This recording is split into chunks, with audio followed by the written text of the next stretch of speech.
Hallo und ganz herzlich willkommen zu dieser neuen Folge von Quellweisheit, dem Podcast für deine spirituelle Meisterschaft. Ich bin Marlene Katharina und gebe dir Quellbotschaften aus dem höchsten Bewusstsein durch, die auf tiefsten Ebenen wirken. Denn es ist eine Schwingungsübertragung, die stattfindet und dich daran erinnert, was du wirklich bist. Wir freuen uns so sehr, heute hier mit dir, mit euch zusammen zu sein und euch aus dem Moment heraus die Weisheit hervorzubringen, die in euch ist. Es gibt nichts, das von euch getrennt ist. Trennt ihr irgendetwas von euch, so fühlt ihr euch getrennt und empfindet getrennt sein. Ihr in euch, du in dir bist vollkommen, bist heil, bist ganz, bist eins. Und so möchten wir genau diesem Thema unser heutiges Quellwissen widmen. Dem Thema der Heilung, dem Thema der Vollkommenheit und zugleich auch dem Thema der Unvollkommenheit, dem Thema des Unheilseins. Wie du bereits merkst, es steckt Unheil in dem Wort Unheil sein. Du kannst dich als Unheil empfinden und damit Unheil empfinden. Es ist deine Frequenz, die darüber entscheidet, wie du dein Leben wahrnimmst. Es ist deine Frequenz, die ausmacht, ob du heil oder unheil bist. Auch im Unheil steckt das Heil drin. Heilheit, Vollkommenheit, Heilsein, Vollkommensein. Sein ist das Schlüsselwort hier. Denn indem du bist, bist du alles, was ist. Und damit kannst du nicht anders als vollkommen sein, als heil sein, alles sein. Rund und vollkommen. Heil, alles umfassend, alles seiend, grenzenlos. Jenseits, diesseits alles, in dir, durch dich, in allem, durch alles, in jedem, durch jeden. Konkret gesprochen bedeutet Heilung, also Erinnerung an das, was du bist, die Erinnerung an deine Vollkommenheit. Je mehr du selbst Trennung zulässt, desto weiter entfernst du dich von deinem Gefühl der Vollkommenheit. Dies ist gleichzeitig das Erzeugen des Wunsches nach Vollkommenheit. Je mehr du dich also entfernst von dem Heilsein, dem Vollkommensein, desto mehr strebst du nach dem Heilsein, nach dem Vollkommensein. Es ist also ein bewährtes Mittel unter den Menschen, in die Unvollkommenheit zu gehen, in das Unheilsein zu gehen, um größere Motivation, könnte man sagen, um ein größeres Einsatzvermögen aufzubringen, um ins Heilsein zurückzugelangen. Du weißt aus deinem Leben, jeder weiß aus seinem Leben, dass es die Momente gab, in denen du vollkommen eins mit allem warst, dass es den Moment gibt, in dem du vollkommen eins mit allem bist. In jedem Moment kannst du das fühlen. Nicht in jedem Moment wählst du das zu fühlen. In jedem Moment kannst du das fühlen. Somit kannst du in jedem Moment heil sein, gesund, vollkommen sein.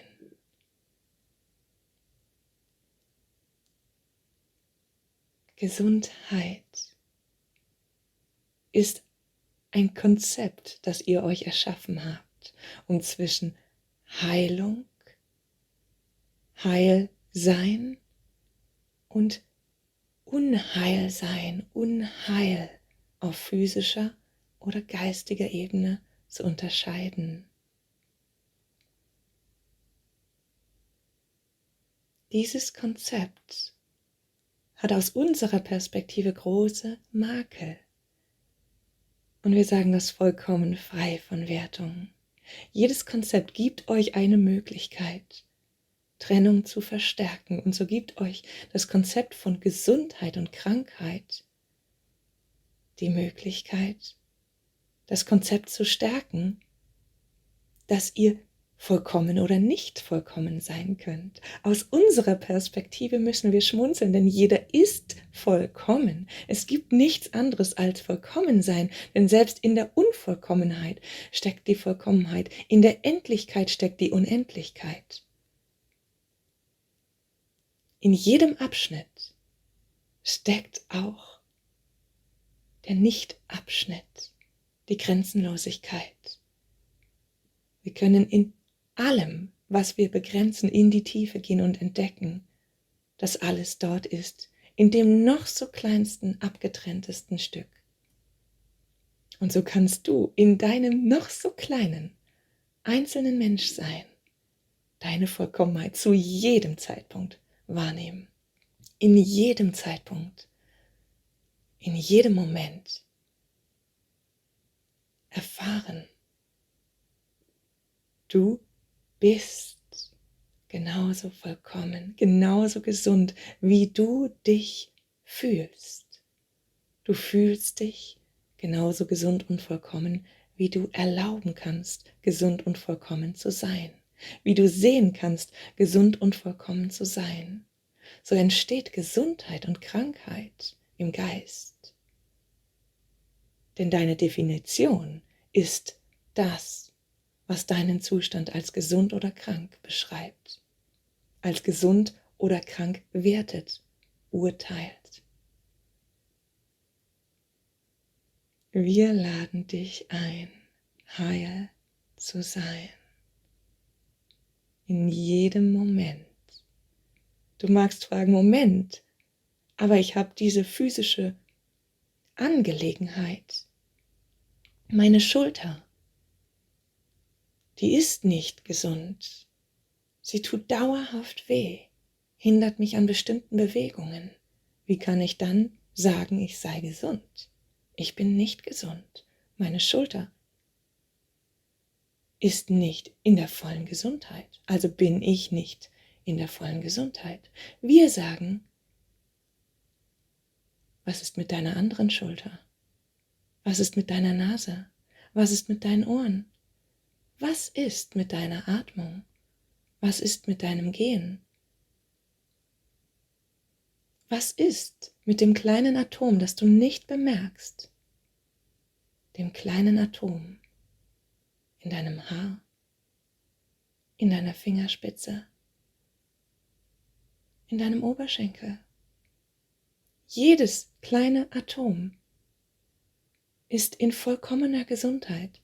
In deiner Schulter nimmst du Krankheit wahr und definierst dich als krank.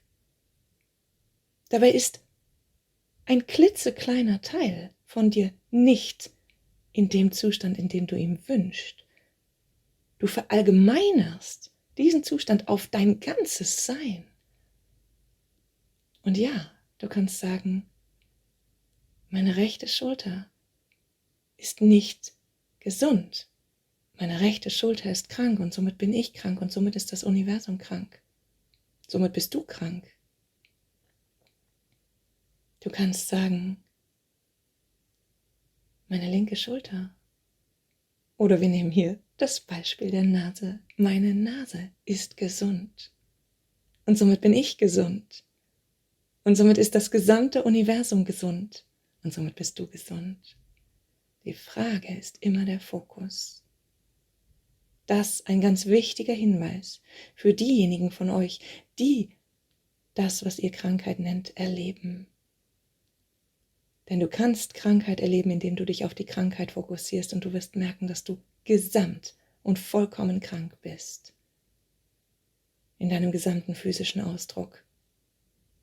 Du kannst dich auf das konzentrieren, was vollkommen funktioniert. Nicht um dich von der Krankheit abzulenken. Nein, um das zu stärken, was du in deinem Leben willst.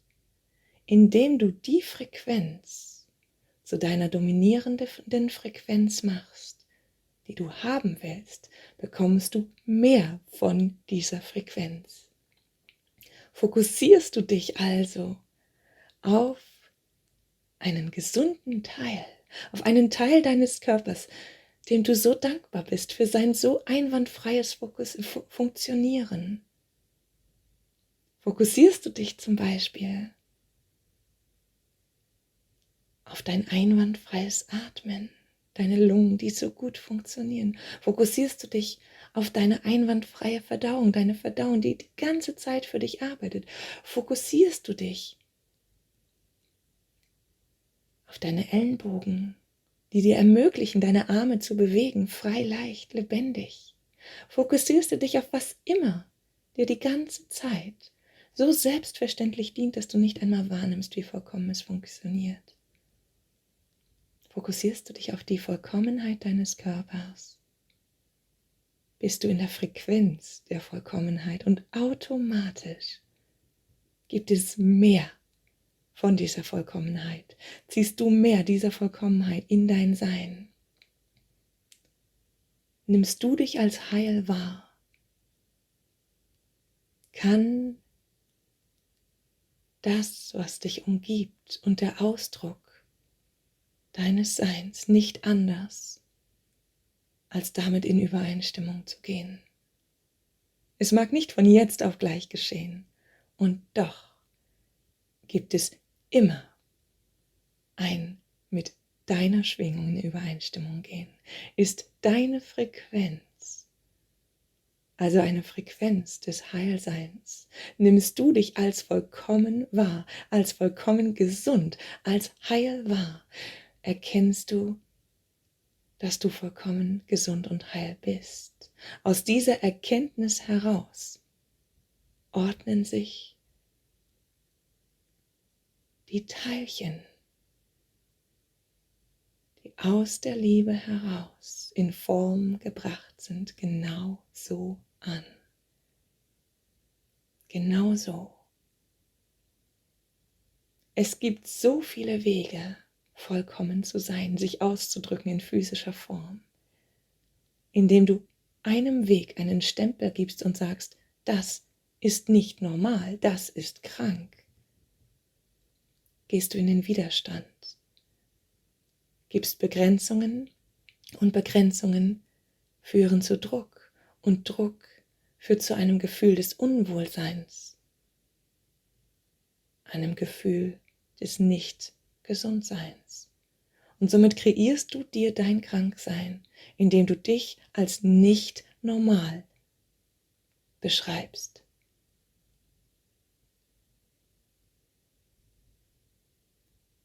Jeder Weg hat seine Facetten, jeder Weg hat seinen Ausdruck. Wie wir zuvor gesagt haben, jeder physische Ausdruck, jeder geistige Ausdruck von Getrenntsein führt dich dazu, nach dem Einssein, nach dem Heilsein zu streben. Und so gibt es viele Möglichkeiten des Körpers, dich darin zu unterstützen, mehr auf dich Acht zu geben, dich liebevoller zu behandeln, dich als vollkommener wahrzunehmen. In dir, in deinem Körper, in dem dir gegebenen physischen Körper, die Funktionalität zu sehen, die Funktionsfähigkeit zu sehen, die Vollkommenheit zu sehen. Oh, wie viel dein Körper den ganzen Tag für dich arbeitet, jeden Tag, jeden Moment, selbst in den Momenten, in denen du nicht tust, in denen du nicht wach bist, in denen du nicht aktiv bist. Selbst in den Momenten ist dein Körper für dich im Einsatz. Dein Körper ist stets und ständig in höchster Kollaboration mit dir, in höchster Zusammenwirkung mit dir. Dein Körper sorgt dafür, dass du die Erfahrungen bekommst, die dir wichtig sind in deinem Leben auf der Erde. Nicht bewusst, zumeist, doch unbewusst, mit Garantie.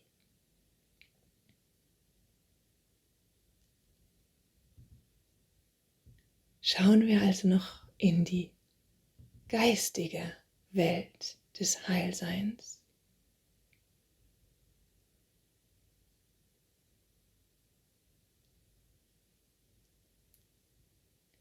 Du selbst entscheidest über dein Heilsein.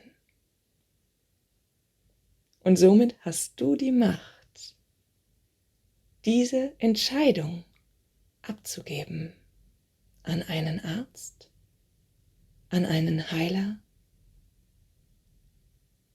an einen, wie ihr so schön sagt, Scharlatan, an einen Menschen, aus welchem Kontext auch immer, an einen Menschen, der es gut mit euch meint, an einen Menschen, der es schlecht mit dir meint. Wir fügen hinzu, alles kommt in seinem Ursprung aus der Liebe. Wenn du jedoch deine Entscheidung über deine Gesundheit, wenn du deine Verantwortung über das Feld, das du bist, an jemanden abgibst, begibst du dich bewusst in eine machtlose Position. Und somit kann es geschehen, dass du dich als Opfer fühlst, als Opfer desjenigen, der an dir sein Werk getan hat. Wir wissen, dass in eurer Sozialisierung Opfer sein Heldentum bedeutet, dass damit die einfachste Art und Weise, sich als Held hervorzutun, das Opfersein ist. Die Opfer unter euch bekommen gegeben und noch mehr gegeben von allem, was da ist. Es ist das Mitgefühl ad absurdum getrieben. Es ist nicht mehr das Mitgefühl, es ist das Mitleid. Denn ihr habt euch daran gewöhnt zu leiden. Und so seid ihr so schnell bereit, mit jemand anderem zu leiden, fühlend, dass ihr ihn unterstützt. Mitgefühl ist eine wundervolle Qualität, denn sie bringt Wunder in dem Fühlen, im Fühlen des Ganzseins, im Fühlen des Ich werde gesehen, wie ich bin, und ich darf sein, wie ich bin. Das Mitleid hingegen bringt Leid und verstärkt das Leid für alle. Denn der, mit dem du leidest, ist nun nicht mehr frei, nicht mehr zu leiden. Denn würdest du leiden und er weniger leiden, gäbe es ein Ungleichgewicht zwischen seinem und deinem Leiden, und so leidest du lieber mehr, damit sein Leiden noch immer in deinem zurücksteht, hinter deinem zurücksteht. Das Opfer ist eine gute Möglichkeit, um Liebe zu bekommen in Form von Mitleid, um Ressourcen zu bekommen in der Gesellschaft, in der ihr verankert seid, in Form von Unterstützung. Unterstützung von Organisationen, Unterstützung vom Staat, Unterstützung von Menschen aus der Familie. Es ist eine Vereinbarung, die ihr kollektiv eingegangen seid, dass ihr die Opfer in ihrem Opfersein unterstützt, und sie damit in ihrem Opfer sein lasst. Das Opfer, wenn du das Opfer bist, merkst du, nährt sich durch sein Opfersein, ist somit in einer Position, in der es schwer das Opfersein verlassen kann, denn das ist seine neue Identität geworden. Die Krankheit ist seine neue Identität geworden. Die Andersartigkeit ist seine neue Identität geworden. Das Schicksal ist seine Identität geworden. Löst er sich aus dieser Identität, dieses schweren Schicksals heraus, sei es Krankheit, sei es Erlebnis, sei es Trauma, sei es anders geboren sein, löst es sich aus dieser Definition heraus, weiß es nicht mehr, was es ist, und noch viel mehr weiß es nicht mehr sicher, dass es die Unterstützung von allen bekommt, denn die Unterstützung war geknüpft an die Bedingung des Opferseins. Möchtest du also ein Opfer, ein definiertes Opfer, einen Menschen, der sich als so krank empfindet, der so als krank gesehen wird, einen Menschen, der als anders gesehen wird, als Opfer gesehen wird, ein Menschen mit einem schweren Schicksal? Möchtest du einem solchen Menschen Heilung gewähren? Gewähre dir den Blick des Heilseins. Gewähre dir den Blick auf das Heilsein deines Gegenüber. In dem Moment, in dem du das Opfer nicht mehr als Opfer, sondern als individuellen Ausdruck des vollkommenen Seins wahrnimmst, siehst du die Vollkommenheit in deinem Gegenüber. Und diese Vollkommenheit ist das, was dein Gegenüber wahrnimmt.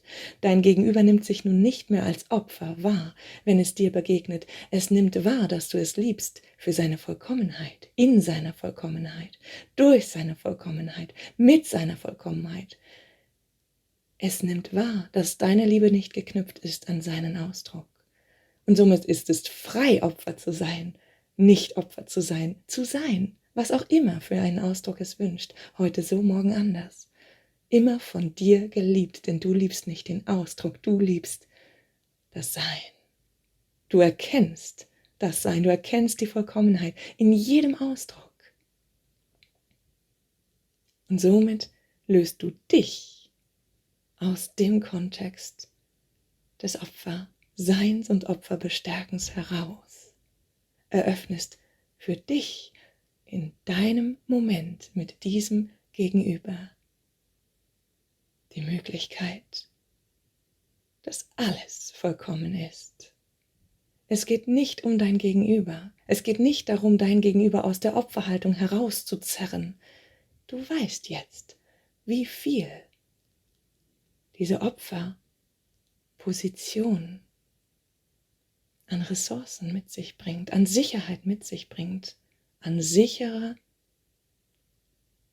Liebe, wenngleich nicht in der reinsten Form ausgedrückt, mit sich bringt. Und so kannst du verstehen, dass jemand wählt, in dieser Opferposition zu bleiben und doch in deinem Zusammenhang, in deiner Gegenwart bewegst du dich jenseits von Opfer, jenseits von begrenztem Sein, Wahrnehmen, jenseits von so bist du und deswegen. Du bewegst dich im Du bist alles, was ist, ich erkenne dich, wie du bist, in deiner Vollkommenheit, jenseits deines physischen, menschlichen Ausdrucks. Und ich liebe dich in allem, was du bist. Ich liebe dich in allem, was du bist. Damit setzt du dich in die Freiheit des Lebens. Es geht nicht um dein Gegenüber, es geht um dich. Du in der Freiheit wieder zu lieben. Denn in dem Moment, in dem du deinem Gegenüber eine Identität zusprichst, dein Gegenüber in diese Identität hineinbegrenzt, In dem Moment begrenzt du deine eigene Liebesausdehnung. Es gilt, die Ausdehnung deiner Liebe wieder zu entgrenzen. Es gilt, die Ausdehnung deiner Liebe in jedem Moment entgrenzt fließen zu lassen. Und die einfachste, vollkommenste Art und Weise, dies mit und in jedem Moment, mit und in jedem Begegnen zu tun, ist die Vollkommenheit in allem, in jedem, in deinem Gegenüber, in diesem Moment zu sehen. Das Mobbing-Opfer also, das sich durch die anderen stets und ständig als unvollkommen, als anders, als Objekt der Belustigung wahrgenommen fühlt, dargestellt fühlt, gibt seine Macht an den Blickwinkel, die Perspektive, die Wahrnehmung der anderen weg. Weißt du, dass du alles bist, was ist, bist du in deiner vollkommenen Klarheit von ich weiß, was ich bin und ich wähle genau das zu sein. Ich wähle mich auf genau diese Weise auszudrücken, auf die ich mich ausdrücke, ist eine Kraft, eine Klarheit, eine Größe, eine Stärke in dir. Dein Gegenüber, dein Umfeld nimmt wahr, ob du deine Macht hier und dort und überall hingibst, du dich als Spielball der auf dich zurückgeworfenen eigenen Energie siehst, zur Verfügung stellst. Ich gebe dir meine Macht, damit du damit machen kannst, was du willst. Ich gebe dir all meine Größe, damit du damit machen kannst, was du willst. Im Gegenzug hoffe ich, dass du mich als groß siehst, sodass ich mich selbst nicht als groß sehen muss.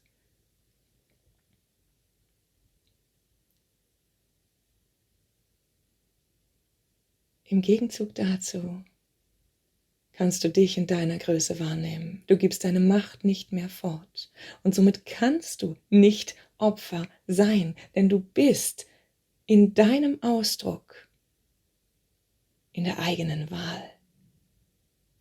Deine Energie ist bei dir, wenn du weißt, was du bist. Ich weiß, was ich bin. Und ich bin alles, was ist. Deine Energie ist bei dir. Du brauchst sie nicht einzusammeln, du brauchst sie nicht von verborgenen Leben anderen Menschen zu dir zu holen. In dem Moment, in dem du weißt, was du bist und weißt, dass du alles bist, was ist, ist alle Energie bei dir. Und du bist der vollkommene Ausdruck dieser Energie. Alles ist Schwingung. Bist du also in der Schwingung, in der Frequenz der Vollkommenheit, dann ist Vollkommenheit das, was du bist. Und so kannst du nicht zerfallen in der Welt herumliegen, ein Teil hier, ein Teil dort, ein Teil da.